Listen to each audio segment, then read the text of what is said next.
Welcome to the Retreat Affairs podcast.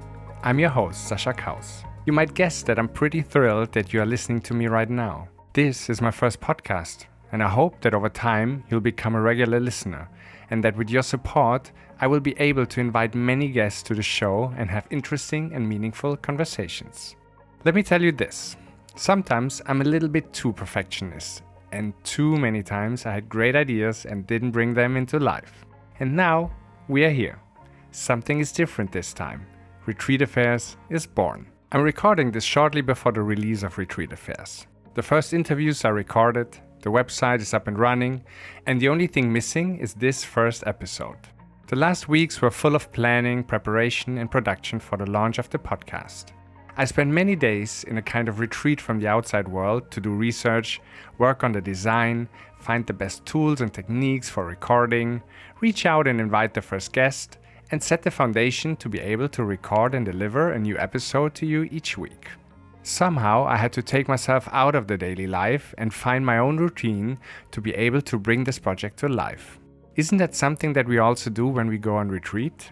Take ourselves out of the day-to-day life and establish a routine and an environment that enables to bring something more valuable, more meaningful into our life, to practice with a teacher that we only see once a year, to dive deeper into a topic that really interests us, to work on ourselves to become more aligned with our true nature. Retreat can be a spiritual journey, sometimes in the form of a pilgrimage, sometimes it's an inner journey. It can be a time in solitude or it can be a time in community. There are places where we can go on a retreat, monasteries, cloisters, or maybe that powerful spot somewhere in the wilderness. We go on a retreat to meditate, to pray, or to reflect on whatever might be the theme for that time. There are many forms of retreat, and this is what we will explore in the podcast. Let me give you a little tour before we go into the personal stuff, where we'll tell you a little bit more about myself. Retreat Affairs is a weekly podcast with stories, insights, and inspiration from leading retreat experts, teachers, and mindshifters. In this podcast, I get to talk to some of the most inspiring people in the retreat world, so you can have a little taste of retreat and go on a journey with me and my guests. We will travel together around the world and meet people that create life-changing experiences. We will explore what motivates them to hold space for us so we can go out of our daily routine and embark on a trip that often enables deep transformation. I will interview teachers and we will learn about what they have to share and offer in and beyond retreat. We will learn from experts in the field what it takes to manage and run successful retreats. We will travel to exotic and stunning locations that could become the destination for your next retreat. And we will explore what retreat in itself means for the people that I interview or for myself. And maybe you will redefine your idea of retreat. I hope that I can offer you something with Retreat Affairs, no matter what your interest in retreats might be. Are you looking for inspiration on where to go on your next retreat? Or do you want to get to know a teacher more deeply? Are you interested in running retreats yourself and look for advice and tips from those who already successfully host retreats? We will explore everything about retreats. You might already have your experience, but maybe you will hear something that gives you new insights and ideas. Maybe you'll be inspired to go to a special place. Maybe you find out that you want to go deeper in a certain teaching. Maybe listening to my guests will encourage you to get started with organizing and hosting retreats yourself. Retreat Affairs will be a journey of exploration. It's inspired and born out of my own curiosity and aim to bring people together, because that's what drives me. The wish to grow in my ability to live every moment as a conscious human being that is capable of living a meaningful life with love and respect for each other and all forms of life. What's the best way to do this? I'm not sure, but I feel that one step into the right direction is to listen more to each other, to give each other room and space and respect and honor our unique gifts and talents.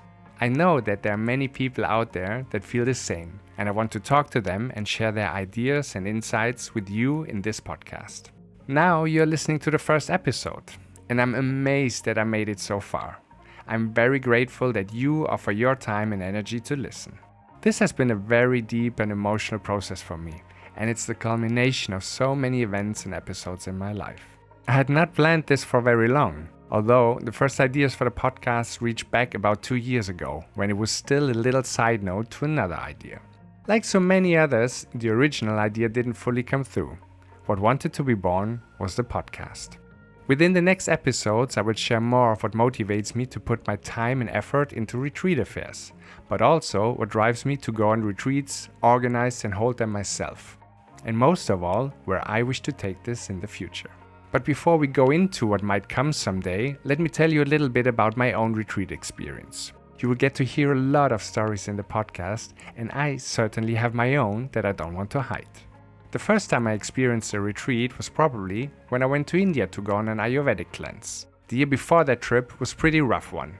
After a successful career in music television and some years of working on my own production company, I felt I wasn't going anywhere meaningful.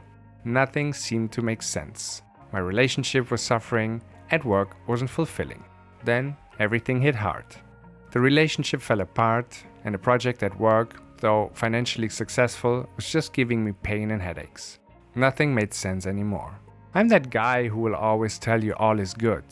Not in a superficial sense. No, for all my life I had that deep underlying feeling that everything made sense, and that I was somehow taken care of by the universe. This feeling was often established through synchronicity. Many times in my life, I experienced situations that felt like little miracles. And should you have no idea what synchronicity means, let me give you an example, and maybe you get an idea what it means to me. I grew up in a small town in the countryside where we had a little record store. It wasn't truly a record store, it was a shop selling only CDs. One day, I discovered a beautiful and unusually packed CD from a band that I've never heard of.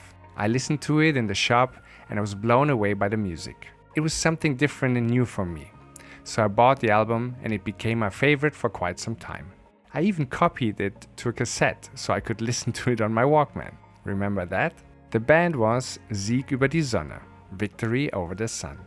I will put a link into the show notes where you will also find everything else that I mention here. A few years later, after dropping out of university, I started working as an intern for Viva.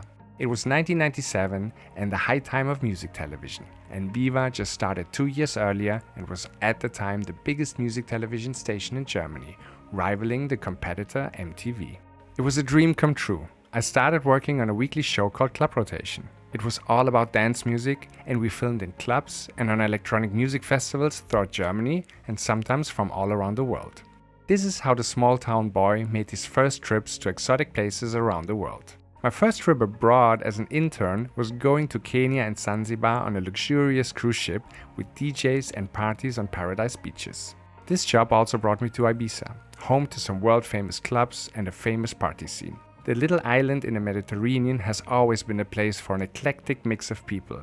Now, more than 20 years later, I call it my home. And it doesn't stop to surprise me, and I can still feel the very special energy it has. In my early years coming to the island, two of the people I got to know were my dear friends Ricardo Villalobos and Luciano Nicolet. Both are absolutely gifted talents and musicians, and both are half Chilean. In 1999, we and a group of friends traveled together to Chile to celebrate into the new millennium. One of the people that we met in Chile was one of the closest friends of Ricardo and Luciano, Martin Schopf. When I met Martin, everything came together. We spent many days in the place where Martin grew up. In the garden of his mother's house was a little cottage. We hung out with friends, had barbecue and listened to music. In this little cottage, Martin had produced the album that I mentioned earlier. He was one member of Sieg über die Sonne, and now we are friends. This is how I define synchronicity. I strongly believe that the moment I saw that album in my hometown CD store, I opened a window into my future. Everything from there unfolded as it was meant to happen. It wasn't really what you might call a retreat, but traveling to a faraway country, being immersed in a different culture, and getting to know more about my friends and where they came from, being a guest in their home and meeting their family and friends, is invaluable. Understanding a culture, learning about what matters to people in a different place, at the other end of the world, and sharing time together as friends is one of the achievements that I'm most grateful for in my lifetime. And I wish that everybody can enjoy that freedom and hospitality at some point in their life. This is one more reason why I created Retreat Affairs, because I think that we need to find another form of travel. There's good reason to rethink our current form of living and the way we travel, but I don't want to lose that freedom to get to know my friends and my enemies in their surroundings, so I can learn about them and understand them better. There are many things that we can change and that need our attention, but I believe that the freedom to travel, the freedom that I experienced as a German citizen, and the open hearts and arms that I met all over the world is something that all should be able to experience should they wish so. It's a wide-ranging topic, and it certainly will come up again and again in the podcast. I feel that retreats can be one way of creating a more responsible and sustainable form of travel that supports local communities and enables a deeper connection with the places we visit. I'm looking forward to hearing from my guests and you, my listeners, how we can make that happen. But for now, let me tell you a little bit more about my own retreat experience. Even though synchronicity helped me to see the wonders of life, life didn't spare me with some hard and uncomfortable lessons. One of them was that I'm here in this human experience to lose myself and to find back to myself. Although I had the deep underlying feeling about the laws of the universe and how I am the creator of my own experience, I had to learn how Maya, illusion, can create suffering and how it almost took away that innate connection to my true self. So back to my trip to India. In the weeks and months before that trip, nothing seemed to make sense anymore. I couldn't see or feel the synchronicity at that time. It all felt dull and numb. And still, looking back now, I see how everything unfolded. About 9 months before going to India, I started to notice a high-pitched sound in my ears.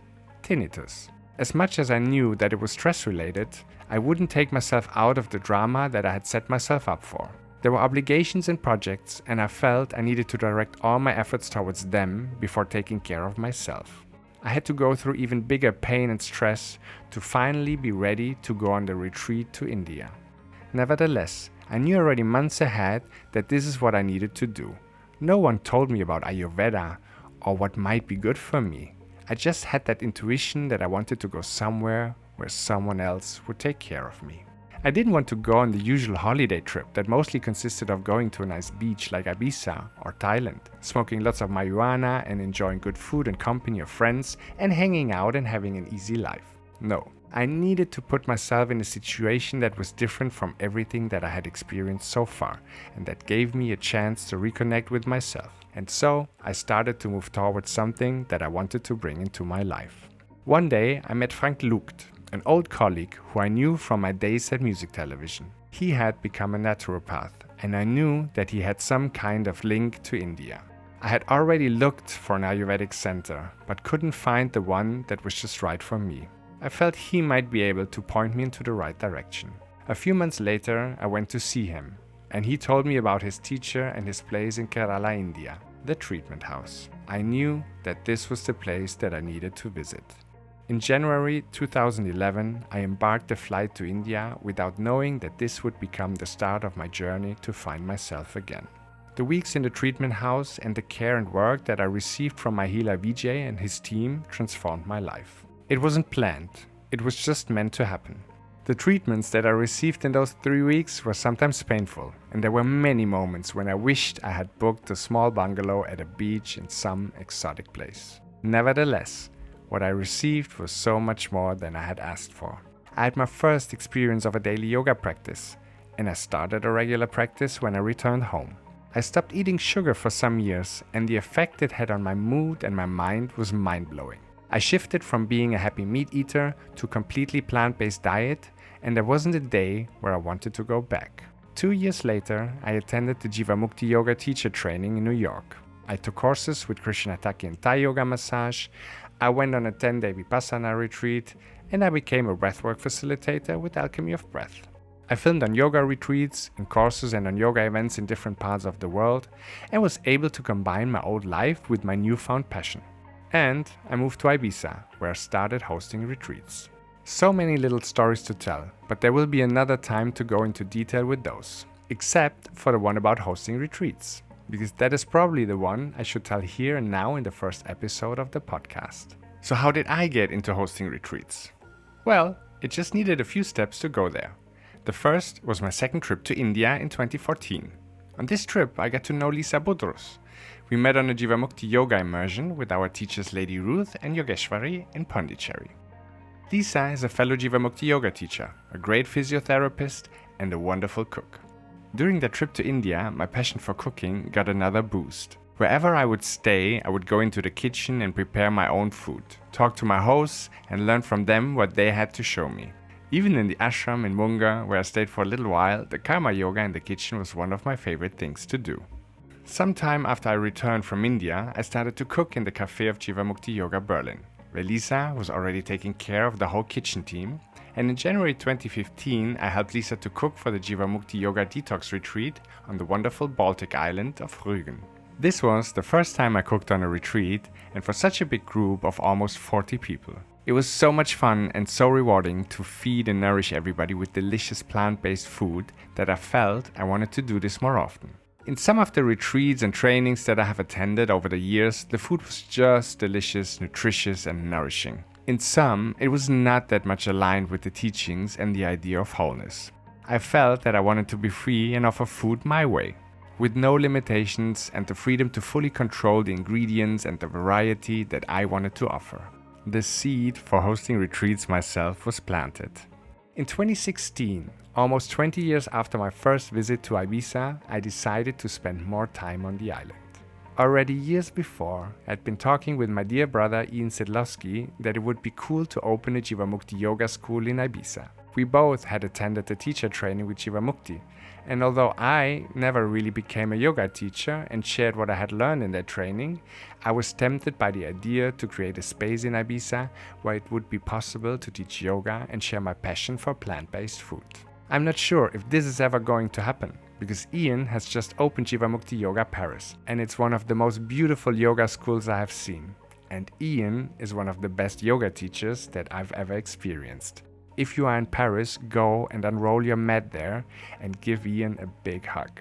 But in 2016, some years before Ian made plans to open a school in Paris, a yoga retreat seemed to be something that would allow us to feel how it is to invite people and share our love for yoga and the conscious diet. I called Ian and he was in, and so we both held our first retreat together. Satchitananda, Truth, Consciousness, Bliss. Ian taught the yoga classes and I cooked delicious plant-based food for the group. From there, I decided to create Sweet Retreat, my platform to organize and hold retreats with different friends.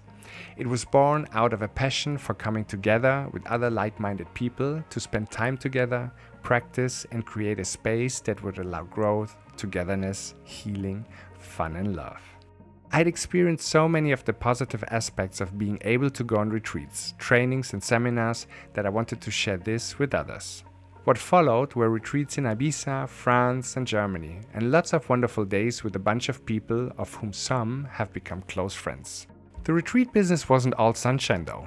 It was a lot of work too. Creating the program, programming a website, managing social media, dealing with guests and locations. I faced challenges and I learned a lot.